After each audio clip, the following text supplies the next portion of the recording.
Pakistan day parade تھی، والد صاحب مجھے ڈھاکہ اسٹیڈیم لے گئے پاکستان ڈے کی پریڈ دیکھنے کے لیے، اور پہلی دفعہ پاکستان ایئر فورس میں شمولیت کی تھی F-86 سیبر جیٹ طیاروں نے۔ جب ان کا فلائی پاسٹ ہوا تو میرے لیے اتنا یہ تھرلنگ تھا کہ میں نے تہیہ کر لیا کہ میں پاکستان ایئر فورس جوائن کروں گا۔ میں نے اپنے والد صاحب سے یہ کہا کہ ابا جان انشاءاللہ جب ایئر فورس میں کیریئر ہو جائے گا تو میں خود اپنے بلبوتے پہ انگلینڈ کی سیر کر لوں گا، ابھی آپ لوگ جائیں۔ پہلے تو ڈھاکہ یونیورسٹی میں ہی آئے، اور 71 کی جب جنگ ہوئی تو پھر وہ تقریباً آخری فلائٹ پہ بیٹھ کر کے کراچی آ گئے، اور پھر ان کا جو ہے سلیکشن ہو گیا تھا بطور ڈائریکٹر علامہ اقبال اکیڈمی۔ لیکن عجیب اتفاق ہے کہ ایک تو یہ کہ پاکستان سے محبت ان بنگالیوں میں کوٹ کوٹ کے بھرے ہوئے تھے۔ ہم لوگ چھوٹے تھے 6-7 سال کے، کہ ہم لوگ گھر گھر جا کر کے چندہ کرتے تھے 14 اگست اور 23 مارچ کو، اور اس کے بعد پھر ہم کیمپس کے بیچ میں پاکستان کا جھنڈا بلند کرتے تھے، چھوٹے بچے اپنا خود ہی پریڈ کرتے تھے اور مٹھائی بانٹتے تھے۔ بھائی دیکھیے وہاں کے کلچر کی میں کیا بات کروں، ہر لڑکی کے لیے تعلیم و تربیت کے علاوہ، سینہ پرونا کے علاوہ، اس کو گائیکی اور کلاسیکی رقص کے اوپر عبور ہونا حاصل کرنا ضروری تھا، ورنہ شاید اس کا رشتہ بھی نہیں ہوتا۔ تو صبح کے وقت مطلب جب نماز اور تلاوت وغیرہ ہو جاتی تھی تو اس کے بعد ہر گھر سے ہارمونیم کی آواز آتی تھی اور بچیاں جو ہے وہ ریاض کر رہی ہوتی تھی۔ کوشش کی پہلے جب اردو زبان کو قومی زبان قرار دیا گیا تو اس بات کو بنگالیوں کو اکسایا گیا، اور اس اکسانے میں بھارت کا ہاتھ زیادہ تھا۔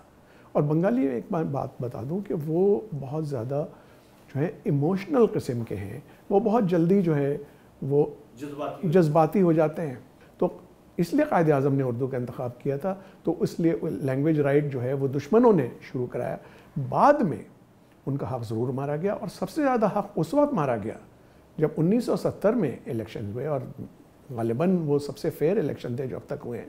اس میں شیخ مجیب الرحمن نے اکثریت حاصل کی۔ اگر حکومت اس کو دے دی جاتی تو میں نہیں سمجھتا کہ وہ پاکستان کو توڑ دیتا، بلکہ پاکستان کا پرائم منسٹر بن کر کے چیزوں کو آگے لے جاتا، اور نوبت یہ نہ آتی۔ 7 مارچ 1971 کو نان بنگالیز کا قتل عام شروع ہو چکا تھا، اور جس میں ویسٹ پاکستانیز بھی تھے اور ویسٹ پاکستانی فوجی بھی تھے۔ بغاوت شروع ہو چکی تھی۔ 25 مارچ کو آرمی ایکشن شروع ہوا جس کو آپریشن سرچ لائٹ کہتے ہیں۔ السلام علیکم، اکمل شہزاد گمن آپ کی خدمت میں حاضر ہے۔ آج ہم آپ کی ملاقات group captain retired S M Hali صاحب سے کروا رہے ہیں۔ حالی صاحب دانشور ہیں، اسکالر ہیں، لکھتے ہیں، بولتے ہیں، ٹیلی ویژن پہ ایک لمبا عرصہ پروگرام کرتے رہے، اور جو ان کی آخری پوسٹنگ تھی وہ پاکستان ایئر فورس میں ڈائریکٹر پبلک ریلیشننگ کی تھی، اور ان کے کریڈٹ پہ بہت سے کام ہیں مختلف نوعیت کے، اور مجھے ذاتی طور پہ تو ہمیشہ ان کی شخصیت میں اور ان کے کام میں دلچسپی رہی۔ تو میں زیادہ اگر میں خود بات کروں تو میرا ذاتی یہ خیال ہے، اور میں آئی ایم کانفیڈنٹ کہ میں آدھا گھنٹہ تو کم از کم ان پہ بول سکتا ہوں، لیکن زیادہ میں بولنے کی وجہ سے بجائے میں یہ چاہوں گا کہ میں حالی صاحب سے بات شروع کروں۔ کیسے ہیں حالی صاحب، آپ خیریت سے ہیں؟ السلام علیکم، جی میں خیریت سے ہوں۔ بالکل صحیح۔ ہمیشہ کی طرح آپ اسی طرح نوجوان ہیں، اور اسی طرح مسکراتا ہوا چہرہ، اور اچھا لگ رہا ہے آپ سے مل کے۔ جزاک اللہ۔ ویسے نوجوانی کا تو آپ کی نظروں کا دھوکہ ہے، لیکن الحمدللہ بالکل ٹھیک۔ بالکل نہیں، سچی بات یہ ہے کہ دیکھیں یہ 2003 کی بات ہے، اور ابھی 21 سال ہو گئے ہیں، تو تب سے لے کے بیچ میں بھی ملاقاتیں ہوتی رہیں، تو ہمیشہ آپ کو اسی طرح ایکٹیو پایا، اور امید ہے کہ آئندہ بھی 21 سال تو کم از کم انشاءاللہ آپ ایسے ہی رہیں۔ تو حالی صاحب آج کل کیا ہو رہا ہے؟ آج کل سے آپ کی کیا مراد ہے؟ دنیا میں، پاکستان میں، یا میری زندگی میں؟ ہاں، میں اسی لیے آج آپ سے ٹائم لیا ہے کہ اسی طرح کی گفتگو میں کر سکوں۔ حالی صاحب ہم شروع سے ذرا شروع کرتے ہیں، تو ذرا یہ بتائیے کہ آپ کہاں پیدا ہوئے اور کب دنیا میں تشریف آوری ہوئی آپ کی؟ دیکھیے میرے والد صاحب جو ہیں وہ